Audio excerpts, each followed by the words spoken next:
Wah, sinyal saya merah lagi nih. Gawat, ini materinya belum terupload. Saya coba lagi ya.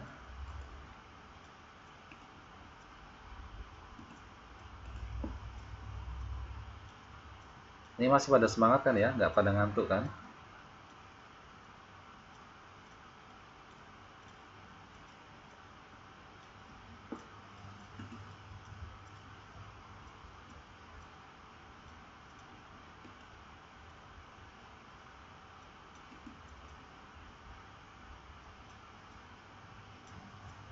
Ya, ini masih muter-muter. Wah, gawat, ini sinyalnya hilang.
Cek cek 1 2 3, bisa dengar?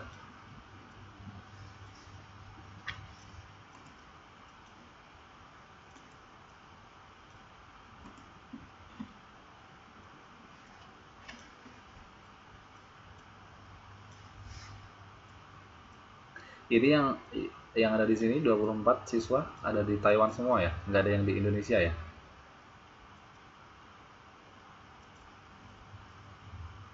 Oh gitu, layarnya kosong.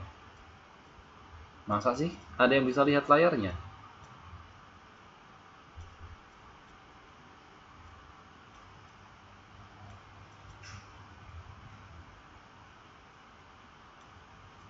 Wah, ini kendala sinyal kali ya, jaringannya.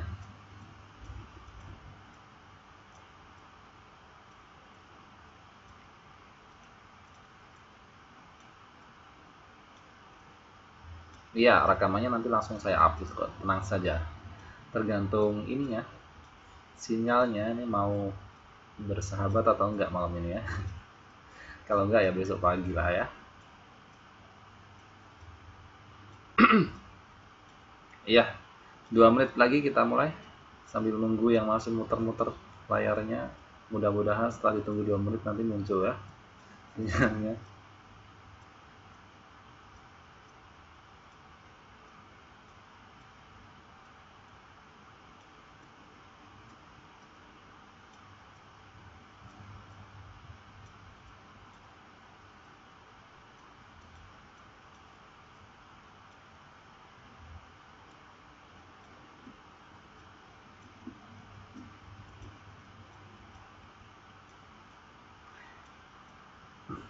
Ini memang siswanya itu maksimal 25 siswa yang bisa masuk atau kayak mana ya? Kayaknya kemarin di kelas-kelas sebelumnya itu memang nggak bisa saya rubah kelasnya ketika saya bikin kelas. Itu maksimal attendinya atau siswa yang datang itu 25. Jadi bagaimana itu bikin lebih dari ini? Saya kira untuk kelas ini muridnya lebih banyak, kayaknya lebih banyak dari 25 ya.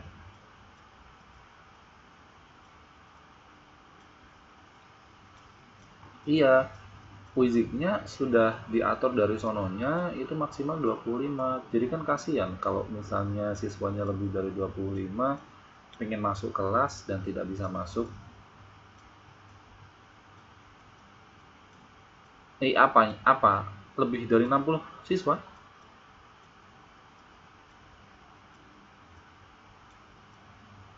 Wow, banyak juga ya.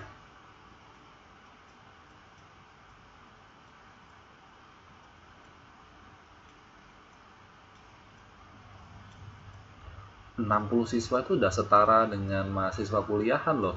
Satu kelas itu 60 sampai 80 kelas kalau di Indonesia. Itu ramai sekali tuh ya kalau misalnya jadi bisa kumpul bareng gitu terus dalam satu kelas.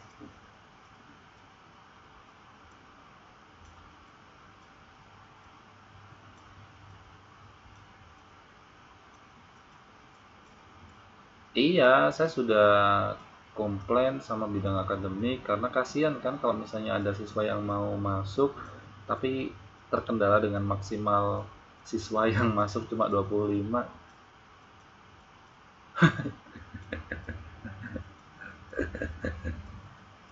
Iya, kan kasihan nanti ke teman-temannya duduk di dalam kelas, teman-teman yang lain nggak bisa masuk berdiri sambil ngemut permen gitu ya, kasihan.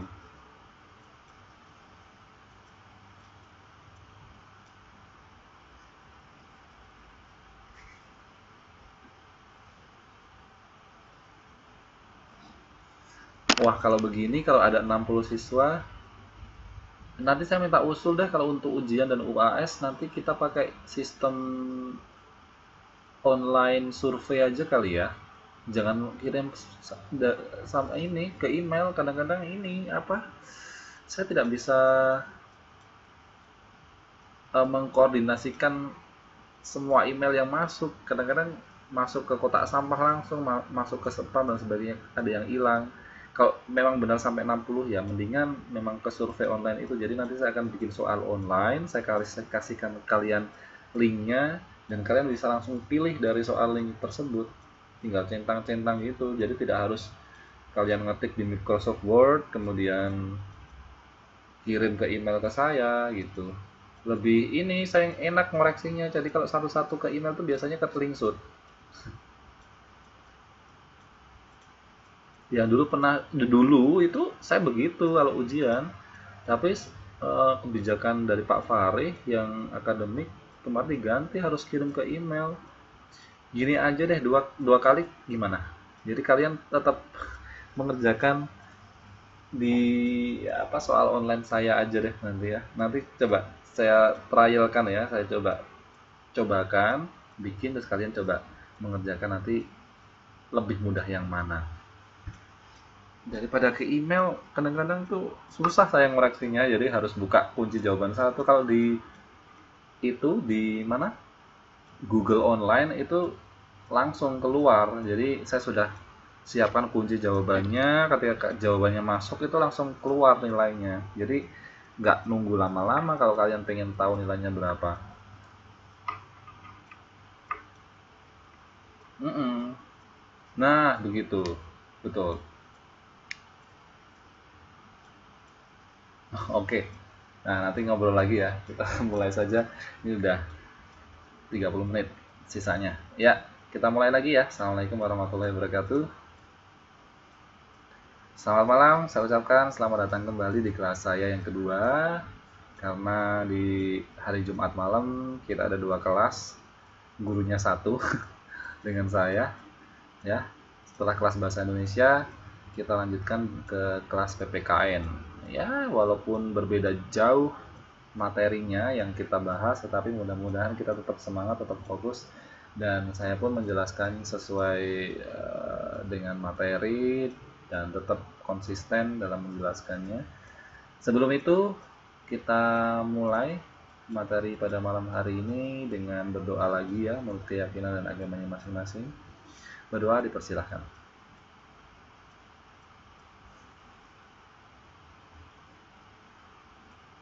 Berdoa selesai, mudah-mudahan sampai selesai nanti kita bisa mengambil manfaat dari apa yang akan kita pelajari pada malam hari ini ya.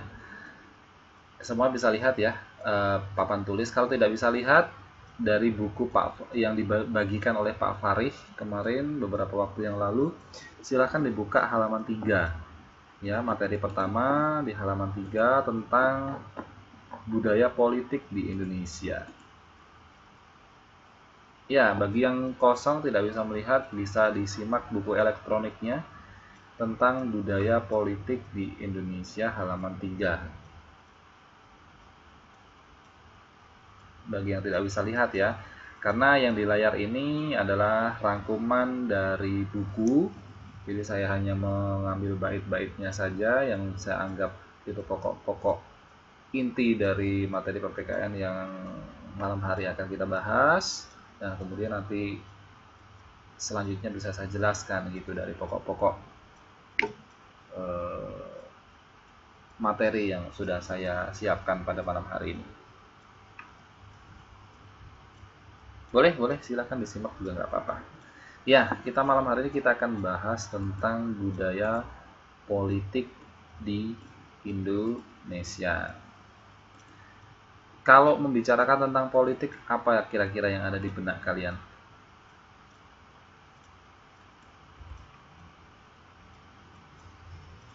Debat, apalagi demo, pemilu, apalagi pilkada, korupsi.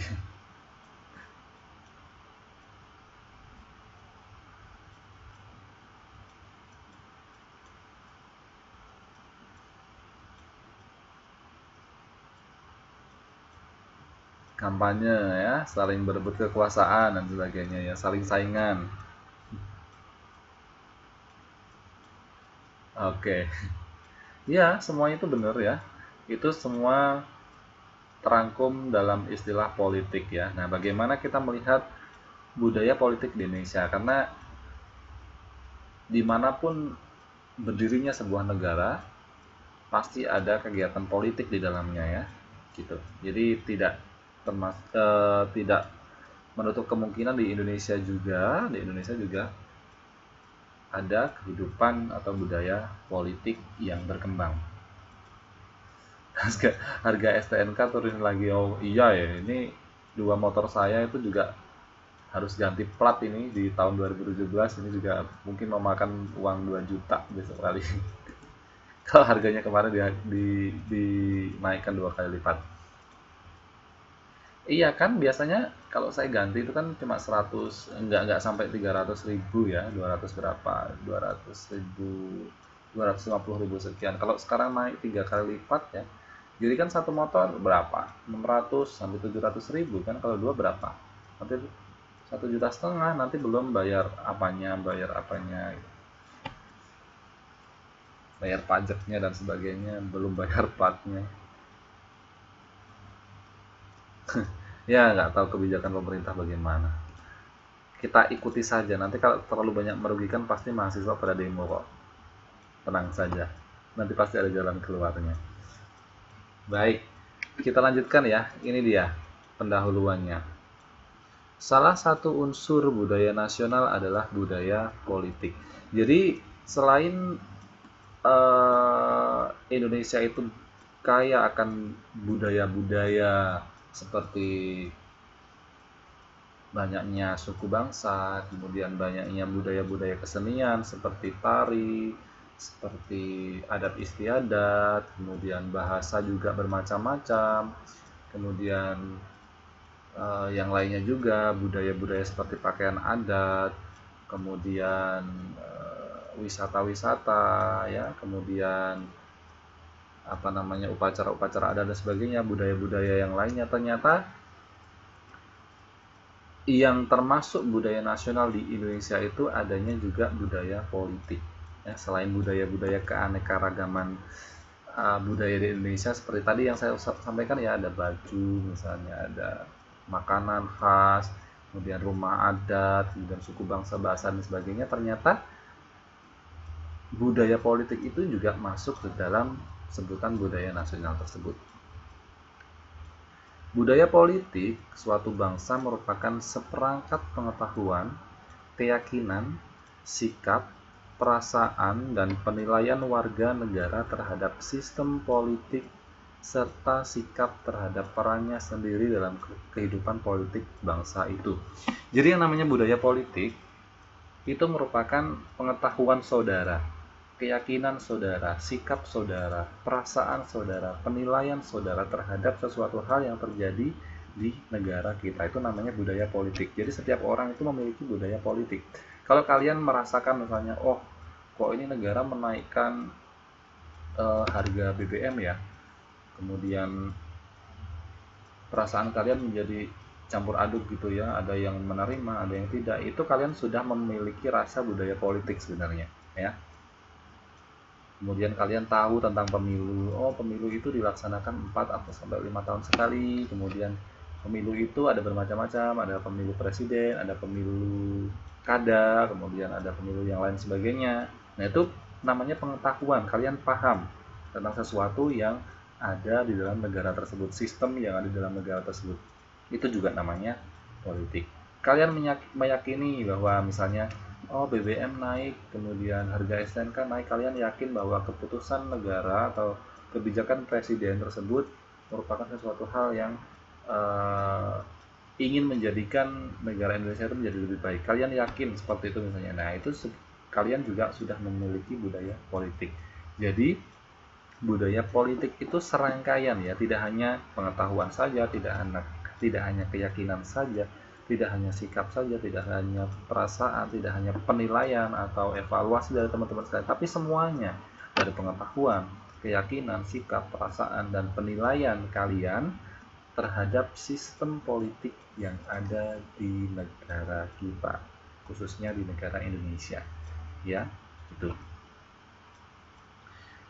Selanjutnya, budaya politik yang sesuai dengan kehidupan politik bangsa akan menciptakan kematangan budaya politik. Jadi kalau budaya politik itu sesuai dengan apa yang diharapkan bangsa, biasanya sebuah sistem politik di negara itu sudah matang. Tetapi kalau misalnya budaya politik itu kok menimbulkan keresahan atau menimbulkan konflik atau menimbulkan ketidaksetujuan, perasaan was-was oleh warga negaranya, berarti politik tersebut belum matang gitu ya. Misalnya kalau ada pemilu kok banyak orang yang tidak setuju dengan adanya pemilu karena misalnya pemilu merugikan dan sebagainya. Nah, itu berarti politik pemilu itu belum matang dan belum sesuai.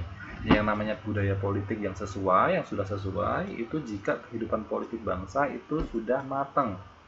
Jadi warga negara itu yakin, kemudian perasaannya tidak was-was, bisa menerima keadaan politik, sistem politik yang ada di negara tersebut. Nah, itu berarti budaya politiknya sudah sesuai.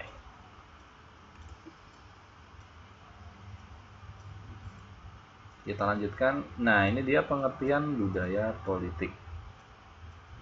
Budaya politik bisa dipandang sebagai landasan sistem politik yang memberikan jiwa atau warna pada sistem politik atau memberi arah pada peran-peran politik yang dilakukan oleh struktur politik. Jadi yang melaksanakan politik di Indonesia itu adalah struktur politik namanya ya.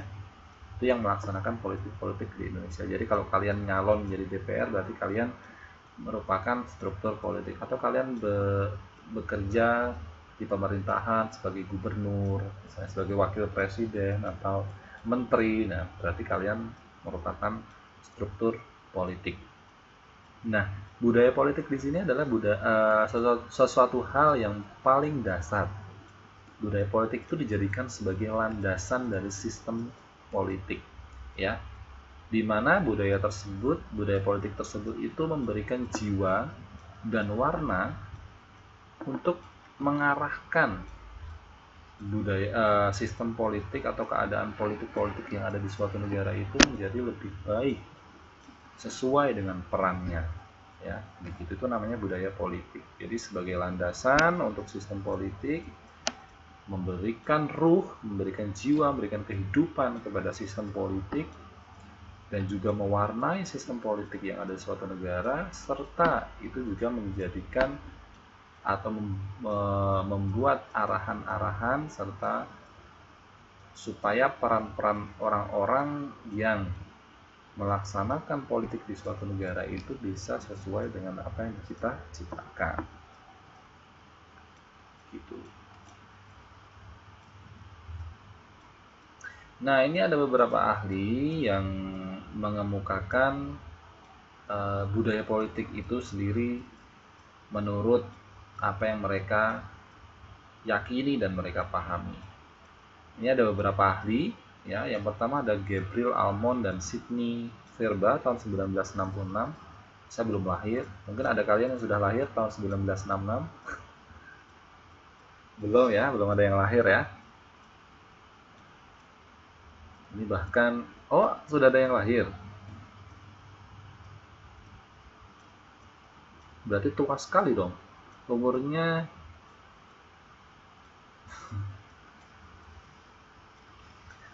udah lebih dari 50 tahun berarti. Ya, Gabriel Elmon dan Sidney Verba tahun 1966 mengemukakan bahwa budaya politik itu adalah sikap orientasi warga negara terhadap sistem politik dan keanekaragaman bagiannya, dan sikap terhadap peran warga negara di dalam sistem tersebut. Jadi yang perlu digarisbawahi ini adalah orientasi. Jadi bagaimana cara warga itu melihat sistem politik yang ada di suatu negara, dan sikap serta peran seseorang atau warga negara itu terhadap sistem politik yang ada di suatu negara tersebut, ya. Jadi Gabriel ini lebih melihat bahwa budaya politik itu adalah sikap dari warga negara, ya, dalam melihat sistem politik yang ada di dalam suatu negara tersebut, dan juga peran mereka dalam mengembangkan sistem politik yang ada di dalam negara tersebut. Itu katanya Gabriel Elman dan Sidney Verba. Kemudian Levson pada tahun 1988, nah ini saya sudah belum lahir juga, ada yang mungkin yang kalian sudah lahir tahun 1988. Budaya politik itu adalah terdapatnya satu perangkat yang meliputi seluruh nilai politik yang terdapat di seluruh bangsa. Jadi ini lebih mengatakan atau menyatakan bahwa budaya politik itu adalah perangkat, ya, oknum-oknum yang menjalankan politik di sebuah negara itu harus ada. Gitu. Kemudian Larry Diamond tahun 2003, nah ini baru saya sudah lahir, bahwa budaya politik itu adalah keyakinan, sikap, nilai atau ide-ide, dan evaluasi suatu masyarakat tentang sistem politik negeri mereka dan peran individu masing-masing dalam sistem tersebut. Nah, ini lebih jelas menjelaskan budaya politik itu tentang keyakinan, sikap mereka, tentang bagaimana seseorang itu menilai, bagaimana seseorang itu memberikan ide-ide atau mengevaluasi, ya, tentang sistem politik yang ada di sebuah negara, serta bagaimana masyarakat itu bisa berperan langsung dalam mengembangkan atau memperbaiki sistem politik yang ada di suatu negara itu, ya. Itu katanya Larry Diamond tahun 2003. Kemudian Austin Rainey tahun 96 mengemukakan bahwa budaya politik itu merupakan seperangkat pandangan tentang politik dan pemerintahan yang dipegang secara bersama, sebuah orientasi terhadap objek-objek politik. Jadi ini juga hampir sama dengan ahli sebelumnya, ya, bahwa budaya politik itu merupakan seperangkat, ya. Jadi orang-orang yang melaksanakan politik di sebuah negara itu bekerja, ya, bersama-sama dalam mengembangkan politik tersebut. Kemudian Alan Ball tahun 1963 menyebutkan bahwa sistem politik itu merupakan budaya politik itu adalah susunan yang terdiri atas sikap, kepercayaan, emosi, dan nilai-nilai masyarakat yang berhubungan dengan sistem politik dan isu-isu politik. Jadi ini lebih membahas atau lebih menjelaskan bahwa masyarakat yang memiliki sikap, kepercayaan, emosi, dan nilai-nilai masyarakat tentang sistem politik di suatu negara. Itu menurut Alan R. Ball. Kemudian Mokhtar Mashoud dan Colin McAndrews tahun 2000 mengemukakan bahwa Budaya politik itu merupakan sikap dan orientasi warga suatu negara terhadap lingkungan pemerintah negara dan politiknya. Dan kesimpulannya dari beberapa ahli yang menyebutkan tentang pengertian budaya politik tadi, bahwa budaya politik itu menekankan persoalan pada perilaku yang non aktual berupa orientasi, misalnya tadi ya, sikap, penilaian, pengetahuan, kepercayaan, dan penilaian warga terhadap suatu objek politik. Ya, di sini kesimpulan pertama yaitu budaya politik itu lebih menekankan pada sikap seseorang, bagaimana seseorang itu melihat, menilai, paham, kemudian percaya terhadap perkembangan politik yang ada di sebuah negara. Kemudian yang kedua, budaya politik itu menggambarkan orientasi politik warga negara dengan jumlah besar, bukan perseorangan. Dan di sini juga budaya politik itu, yang disebut dengan budaya politik itu bukan dilihat hanya perseorangan, tetapi ya seluruh negara, seluruh warga negara tersebut. Jadi dalam jumlah yang besar, tidak hanya satu-satu. Kemudian yang selanjutnya adalah hal-hal yang diorientasikan dalam budaya politik itu adalah sistem politik dan objek-objek pembicaraan warga negara di kehidupan politik pada umumnya. Jadi yang dilihat, yang diamati dari budaya politik itu adalah sistem politik. Jadi keadaan-keadaan politik serta segala sesuatu yang ikut dalam kegiatan politik tersebut, baik itu sistem, kemudian orang-orangnya, kemudian dampaknya dan sebagainya, itu semua diperhatikan atau yang diamati dalam budaya politik tersebut. Jadi tidak hanya manusianya saja, tetapi sistemnya juga diperhatikan, negaranya juga diperhatikan, kemudian akibat yang ditimbulkan dari sistem politik tersebut itu juga diamati. Nah, negara Indonesia itu menganut sistem politik demokrasi Pancasila. Ya, Indonesia itu menganut sistem politik demokrasi Pancasila, yang artinya bahwa setiap orang itu memiliki hak dan kewajiban yang sama untuk mengeluarkan pendapat. Jadi tidak lantas kemudian seseorang itu ditutup mulutnya, jadi tidak boleh mengungkapkan pendapat. Artinya demokrasi Pancasila tersebut adalah seseorang itu diperbolehkan atau memiliki hak yang sama.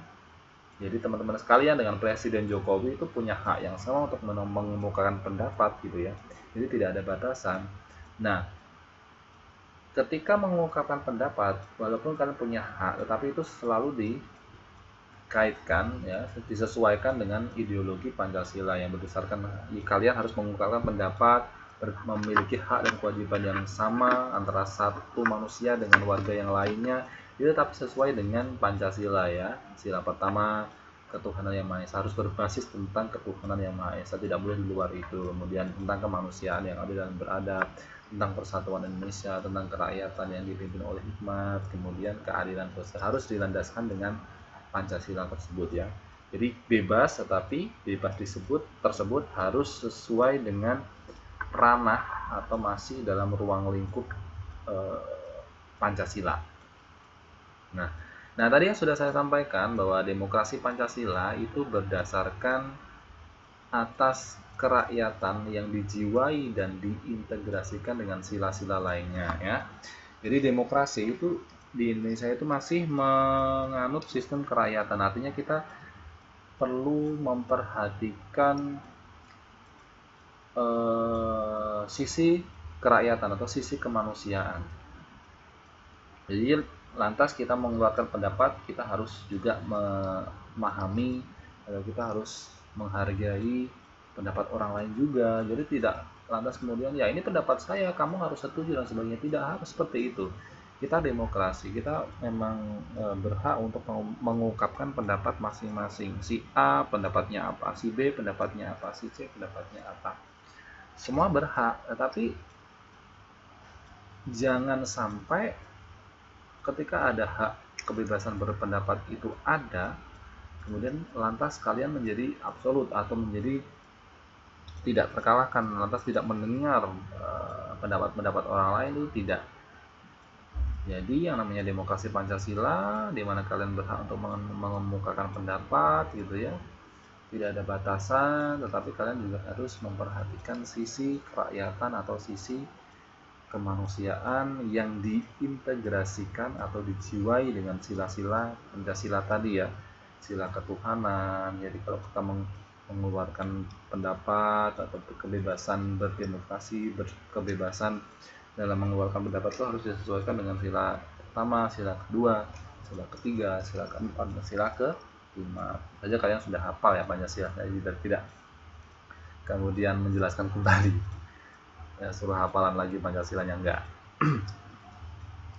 Kemudian selanjutnya adalah demokrasi Pancasila merupakan perwujudan dan pelaksanaan prinsip-prinsip demokrasi yang berdasarkan atas Undang-Undang Dasar 1945. Jadi di samping penerapan sila-sila Pancasila tadi ya, sila 1 sampai 5, ternyata demokrasi itu juga berasaskan prinsip-prinsip demokrasi yang terkandung dalam Undang-Undang Dasar 1945. Ya. Gitu. Jadi tidak perlu saya jelaskan lagi, semua yang tertera pada Undang-Undang 1945 itu diilhami dan diterapkan dalam mengaplikasikan sistem demokrasi Pancasila di Indonesia.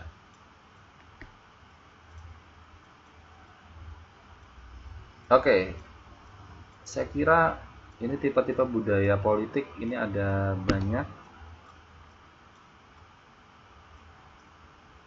Mungkin kita skip saja ya, karena waktunya tinggal 3 menit lagi. sangat terbatas. Jadi budaya politik itu ada 3. Ada beberapa, saya lupa tadi ada berapa. Ada beberapa. Yang pertama adalah budaya politik parokial. Kemudian ada budaya politik subjek. Kemudian ada budaya politik partisipan. Ya, tadi ada budaya politik parokial, ada budaya politik subjek, dan ada budaya politik partisipan. Di mana budaya-budaya politik, tipe-tipe budaya politik itu akan kita jelaskan di pertemuan yang akan datang. Ya, saya kira itu saja yang bisa saya sampaikan teman-teman sekalian, karena kalau 1 jam itu waktunya sangat cepat ya, sangat cepat sekali. Saya berikan contoh, kemudian tiba-tiba waktunya udah habis. Bersambung ya pertemuan kita ya di episode yang akan datang. Tidak apa-apa, untuk PPKN kita tidak terlalu terburu-buru, kita santai saja. Ada yang mau ditanyakan? Masih ada waktu 3 menit. Kalau tidak ada yang ditanyakan, nanti bagi yang telat bisa dilihat video rekamannya ya. Sebentar lagi saya akan upload. Kita akan ketemu lagi di pertemuan yang akan datang di hari Senin untuk pelajaran sosiologi. Kita tutup pertemuan pada malam hari ini dengan berdoa menurut keyakinan agama masing-masing. Semoga apa yang kita pelajari pada malam hari ini bisa bermanfaat. Berdoa dipersilakan. Berdoa selesai, dari saya kurang lebihnya mohon maaf, saya tutup. Assalamualaikum warahmatullahi wabarakatuh. Selamat ketemu lagi di pertemuan yang akan datang. Selamat malam dan selamat beristirahat. See ya.